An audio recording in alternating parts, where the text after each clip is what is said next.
অনেক আগের কথা। এক শহরে ইউসুফ নামে এক যুবক বাস করত। সে খুব মেধাবী ছিল, কোরআন হাদিসও জানত, কথাবার্তাও সুন্দরভাবে বলতে পারত।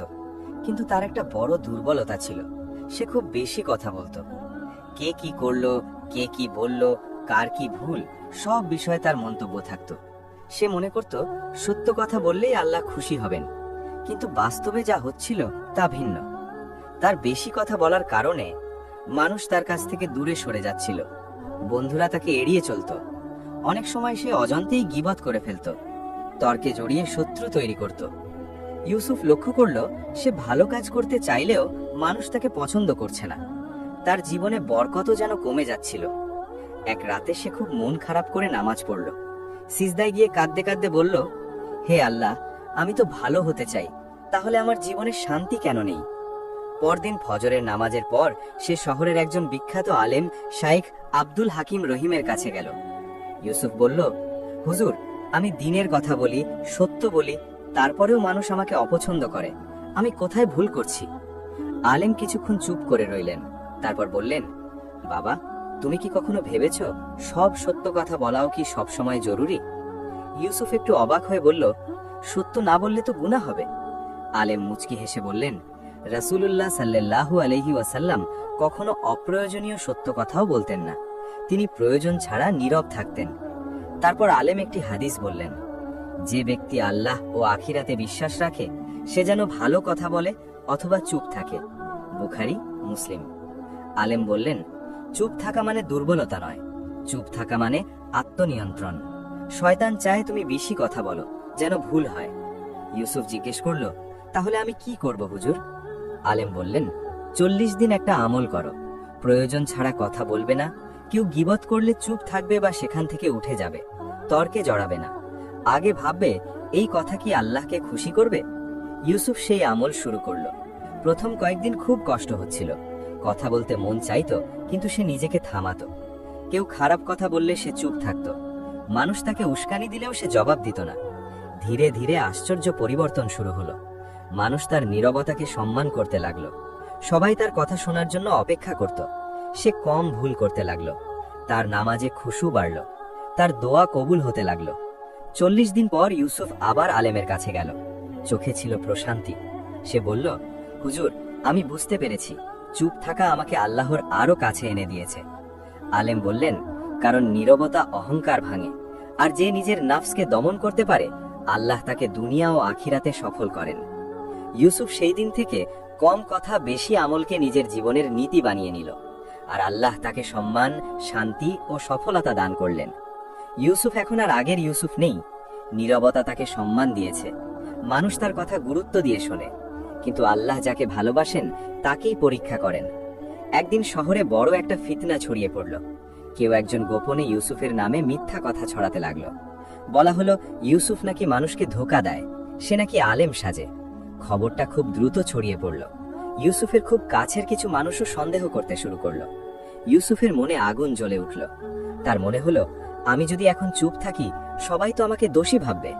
রাতে সে ঘুমাতে পারল না, বারবার মনে হচ্ছিল সকালে সবাইকে ডেকে সব বলে দেবে। ফজরের নামাজের পর সে মসজিদের এক কোণে বসে কাঁদতে লাগলো, হে আল্লাহ, আমি তো চুপ থাকতে শিখেছি তোমার জন্য, এখন আমি কি করব? ঠিক তখনই তার মনে পড়ল আলেমের কথা, যে ব্যক্তি ধৈর্য ধরে আল্লাহ নিজেই তার পক্ষে কথা বলেন। ইউসুফ সিদ্ধান্ত নিল, সে সত্য বলবে, কিন্তু চিৎকার করে নয়। সে বদনাম করবে না, সে আল্লাহর উপর ভরসা রাখবে। সে কারো নামে পাল্টা কথা ছড়ালো না, বরং সে আগের মতোই ভালো আচরণ, নীরবতা আর আমল ধরে রাখল। দিন গেল, মানুষ লক্ষ্য করল যার নামে এত কথা সে মানুষটার আচরণে কোনো পরিবর্তন নেই, কোনো রাগ নেই, কোনো প্রতিশোধ নেই। কয়েক সপ্তাহ পর সত্য নিজে থেকেই বেরিয়ে এলো। যে ব্যক্তি মিথ্যা রটিয়েছিল সে ধরা পড়ে গেল। সবাই বুঝল ইউসুফ নির্দোষ। শহরের মানুষ লজ্জিত হয়ে তার কাছে ক্ষমা চাইল। একজন বয়স্ক মানুষ বলল, আমরা চিৎকার করা মানুষটাকে বিশ্বাস করেছিলাম, নীরব মানুষটাকে নয়, ভুল আমাদেরই ছিল। ইউসুফ শুধু বলল, আল্লাহ জানেন সেটাই যথেষ্ট। সেদিন আলেম তাকে ডেকে বললেন, তুমি আজ শুধু নীরব ছিলে না, তুমি সবর করেছ, আর সবরের ফল দুনিয়া ও আখিরাতে মিষ্টি। সেই ঘটনার পর ইউসুফকে মানুষ শুধু সম্মানই করত না, বরং তার কাছে পরামর্শ নিতে আসত। তার নীরবতা এখন দাওয়াতে পরিণত হয়েছে। ইউসুফ এখন শহরের মানুষের কাছে শুধু পরিচিত নাম নয়, বরং এক বিশ্বাসের নাম। মানুষ তার কাছে এসে নিজের সমস্যা বলে, পরামর্শ নেয়। কিন্তু ইউসুফ আগের চেয়েও আরও কম কথা বলা শুরু করল। একদিন আলেম শাইখ আব্দুল হাকিম রাহিম তাকে ডেকে বললেন, বাবা ইউসুফ, মানুষ এখন তোমাকে সম্মান দেয়, সাবধান, এই সম্মান যেন তোমার নীরবতা কেড়ে না নেয়। ইউসুফ মাথা নত করে বলল, হুজুর, যদি আল্লাহ আমাকে ছেড়ে দেন, এক মুহূর্তে আমি আগের চেয়েও খারাপ হয়ে যাব। কিছুদিন পর শহরের শাসক ইউসুফের কথা শুনে তাকে দরবারে ডাকালেন। শাসক বললেন, তোমাকে আমি শহরের বিচারক বানাতে চাই। এই কথা শুনে ইউসুফ ভয় পেয়ে গেল। তার মনে হলো, ক্ষমতা মানেই বেশি কথা, বেশি রাগ, বেশি ফিতনা। সে বলল, হে শাসক, আমি এই দায়িত্বের যোগ্য নই। শাসক বললেন, যে নিজেকে অযোগ্য ভাবে সেই সবচেয়ে যোগ্য। অনেক ইস্তিখারা ও দোয়ার পর ইউসুফ দায়িত্ব গ্রহণ করল। কিন্তু সে বিচারক হয়েও নীরবই রইল। সে আগে শোনে, পরে কথা বলে। সে রাগ করে না, চিৎকার করে না। একটি কথা বলার আগে 3 বার ভাবত। ধীরে ধীরে শহরের চিত্র বদলে যেতে লাগলো। ঝগড়া কমে গেল, অন্যায়কারী ভয় পেতে লাগলো, অসহায়রা ন্যায়ের আশা ফিরে পেল। একদিন এক লোক তাকে বলল, আপনি এত কম কথা বলে এত বড় কাজ কিভাবে করেন? ইউসুফ শান্তভাবে বলল, কারণ নীরবতা আমাকে আল্লাহর কথা শুনতে সাহায্য করে। বছর কেটে গেল। শাইখ আব্দুল হাকিম রাহিম ইন্তেকাল করলেন। ইউসুফ জানাজার নামাজ পড়াতে গিয়ে কাঁদতে কাঁদতে বলল, হুজুর, আপনি আমাকে কথা কমাতে শিখিয়েছিলেন, আজ মানুষ আমার কথা শুনছে। বুড়ো বয়সে ইউসুফ একদিন নিজের ছাত্রদের বলল, আমি জীবনে অনেক কিছু হারিয়েছি, কিন্তু নীরবতা আমাকে আল্লাহকে হারাতে দেয়নি। তার মৃত্যুর পর মানুষ বলল, সে কম কথা বলতো, কিন্তু তার জীবন ছিল এক জীবন্ত বয়ান। ইউসুফ এখন বৃদ্ধ, তার চুল সাদা, কণ্ঠ শান্ত, চোখে গভীরতা। সে আগের মতোই কম কথা বলে, কিন্তু তার নীরবতার ওজন এখন অনেক বেশি। শহরের মানুষ জানে, যদি ইউসুফ চুপ থাকেন তবে নিশ্চয়ই তিনি আল্লাহর উপর ভরসা করছেন, আর যদি তিনি কথা বলেন তবে সেটা মনে রাখার মতোই হয়। একদিন তার কাছে এক তরুণ এলো, চোখে রাগ, মুখে তাড়াহুড়ো। তরুণ বলল, হুজুর, মানুষ আমাকে অপমান করেছে, আমি জবাব দিতে চাই। চুপ থাকলে তো সবাই আমাকে দুর্বল ভাববে। ইউসুফ অনেকক্ষণ চুপ করে রইলেন। এই চুপ থাকাটাই যেন তরুণকে থামিয়ে দিল।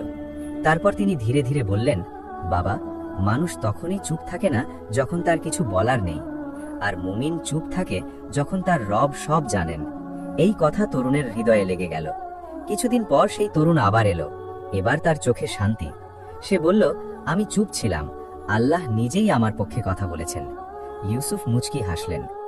এক রাতে ইউসুফ খুব অসুস্থ হয়ে পড়লেন। তিনি বুঝতে পারলেন এটাই হয়তো শেষ সময়। ছাত্ররা তার চারপাশে বসে আছে। তারা বলল, হুজুর, আমাদের জন্য শেষ নাসিহা দিন। ইউসুফ চোখ বন্ধ করে বললেন, যেদিন তোমার নফস চিৎকার করতে চাইবে সেদিন তুমি চুপ থাকবে। এই চুপ থাকাই তোমাকে জান্নাতের দিকে নিয়ে যাবে ইনশাআল্লাহ। তিনি আর কিছু বললেন না। নীরবতাতেই তার রূহ আল্লাহর কাছে ফিরে গেল। পরদিন পুরো শহর জানাজায় ভরে গেল। মানুষ বলল, তিনি আমাদের বেশি কথা শেখাননি, তিনি আমাদের চুপ থাকতে শিখিয়েছেন। এই গল্পটা যদি ভালো লাগে কমেন্টে আলহামদুলিল্লাহ লিখুন, শেয়ার করুন যেন আরেকজনের জীবন বদলে যায়। আরও ইসলামিক গল্পের জন্য সাবস্ক্রাইব করতে ভুলবেন না। ইনশাআল্লাহ আবার দেখা হবে।